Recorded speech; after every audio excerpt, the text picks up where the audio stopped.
வணக்கம். இந்த வீடியோவில் வந்து நம்ம ஏசி இன்வெர்ட்டருடைய இன்டோர் யூனிட்டோடைய கம்யூனிகேஷனை பற்றி பார்க்க போகிறோம். ஃபஸ்ட்டு ஸ்டெப்பு நம்ம கம்யூனிகேஷனை எதை பார்க்குறோன்னா, நம்ம இந்த ஒயர், அதாவது இது வந்து சிக்னல் ஒயரு, இந்த ஒயர் வந்து அவுட்டோர் யூனிட்லேயே ஒரு ஒயர் இருக்கும், அதுவும் இதுவும் கனெக்ட் ஆகுது. ஸோ அதையும் நியூட்ரலில் வச்சு செக் பண்ணாலே, தனியாக கட்டிட்டு பார்த்தாலே, வோல்டேஜ் வந்தாலே ஆல்மோஸ்ட் கம்யூனிகேஷன் லைன் ஒர்க் ஆகுதுன்னு தெரிஞ்சுக்கலாம். டீட்டெயிலாக இதோட சர்க்யூட் எப்படி ஒர்க் ஆகுதுன்னு தெரிஞ்சுக்கணுன்னா இதில் வந்து நம்ம பார்ப்போம். ஃபஸ்ட்டு தியரிட்டிக்கல் வியூவில் என்னென்னா, இந்த ரிலேயில் இன்புட் கொடுத்துருக்காங்க. ஆட்டோமேட்டிக்காக வந்து இது சப்ளைலாம் போய் பேசிக் எஸ்எம்பிஎஸ் ரன் ஆன பிறகு இதுக்கு இந்த ரிலேயில் அவுட்புட் வந்து நமக்கு 230 வோல்ட் வரும். அந்த வரக்கூடிய 230 வோல்ட் வந்து அவுட்டர் யூனிட்டுக்கு இன்புட்டாக போகும், பேஸாக போகும். ரைட்டுங்களா? பேரில் வந்து என்ன நடக்குது அப்படின்னு கேட்டால், பேரில் வந்து நமக்கு இதில் வந்து 3 ரெசிஸ்டர் போட்டிருக்காங்க, சீரீஸில் ரெசிஸ்டர் போட்டிருக்காங்க. வோல்டேஜ் டிவைட் ஆகுது. டிவைட் ஆன ஒரு டயர்டு மூலிமா டிசியாக மாறி ஒரு ஜீரோ டயர்ட் மூலிமா எவ்வளோ வோல்டேஜ் வேணுமோ அதை ரெகுலேட் பண்ணி இந்த ஆப்டோ கப்ளருக்கு கொடுக்குறாங்க. இந்த ஆப்டோ கப்ளர் பார்த்தீங்கன்னா எது ஆப்போசிட்டில் கனெக்ட் பண்ணியிருப்பாங்க. ஒரு சைடு வந்து இன்புட் சைடாகவும் இன்னொரு சைடு அவுட்புட் சைடில் கனெக்ட் பண்ணியிருப்பாங்க. ஸோ இப்படி கனெக்ட் ஆகிருக்குது. ஸோ இதுதான் கம்யூனிகேஷன். இந்த ஆப்டோ கப்ளர் மாறி மாறி ஆன் ஆகும், ஆஃப் ஆகும்.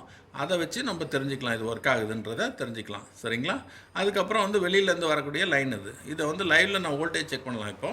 சரிங்களா?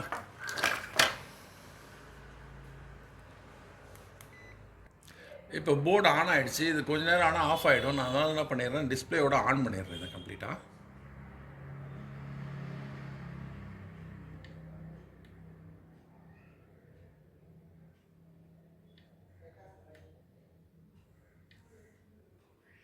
ஸோ இப்போ வந்து டிஸ்பிளே ஆன் ஆகிடுச்சு. நம்ம அதுக்குள்ளே வந்து கம்யூனிகேஷன் லைனோட செக் பண்ணிடலாம். நான் நியூட்ரலில் ஒரு பின்னை வச்சுக்கிட்டு ஏசியோட லைனை வந்து நான் செக் பண்ணுறேன். இங்கே பாருங்கள், ஃபஸ்ட்டு ஏசியோட இன்புட் 209 வந்துருச்சு. சீரீஸில் ரெசிஸ்டர் போட்டிருக்கனால 150 ஆல்மோஸ்ட்டு. இதில் பார்த்தீங்கன்னா வோல்டேஜ் வந்து வேரி ஆகுது. ஒரு நிமிஷம். ஸோ 149 வருது. ஸோ இந்த டயரில் வைக்கிற மாதிரி 125 பாயிண்ட் சம்திங் வருது. இப்போ நான் டிசியாக போனோடனே ஆட்டோமேட்டிக்காக நமக்கு இந்த டிசியோட வோல்டேஜை பார்ப்போம். டிசி வோல்டேஜ் பாருங்கள், 24 வோல்ட் வருது.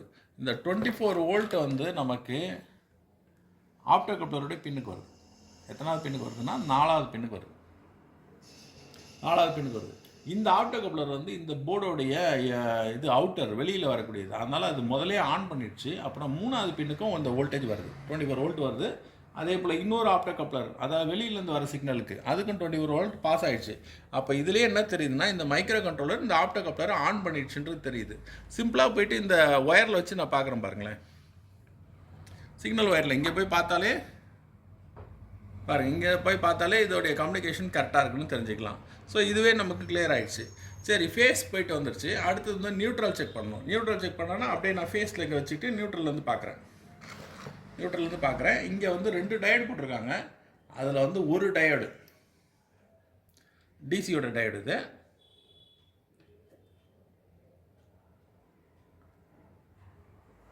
ஸோ இதில் வந்து வேரியேஷன் வரும்.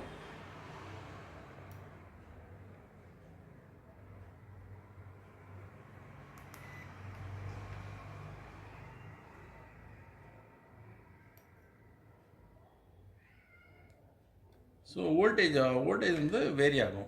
ஒரு நிமிஷம். வந்து 24.24 வோல்ட் வந்து வருது. அதுதான் நமக்கு இந்த சீரீஸ் ரெசிஸ்டர் மூலிமா. ஸோ இப்படி மாறி மாறி வரும். சின்ன சின்ன வேரியேஷன் இருக்கிறது என்னென்னா, ஃபேஸ் நியூட்ரல் மாறி மாறி வரதுனால அப்படி வருது. ஸோ 24 வோல்ட் வந்து கம்யூனிகேட் ஆகுது. நியூட்ரல் டு ஒரு டயர்டு ஒன்று போட்டு இந்த கம்யூனிகேஷன் லைன் வழியாக வெளியில் போகுது. இந்த வோல்டேஜ் எங்கே போகுதுன்னா நமக்கு வந்து அவுட்டோர் போர்டுக்கு போக போகுது. ஸோ அப்படி பார்க்கும்போது கிளியராக இதில் கம்யூனிகேஷன் லைன் ஒர்க் ஆகுது. சரிங்களா? இன்னொரு வீடியோவில் பார்ப்போம். தேங்க்யூ.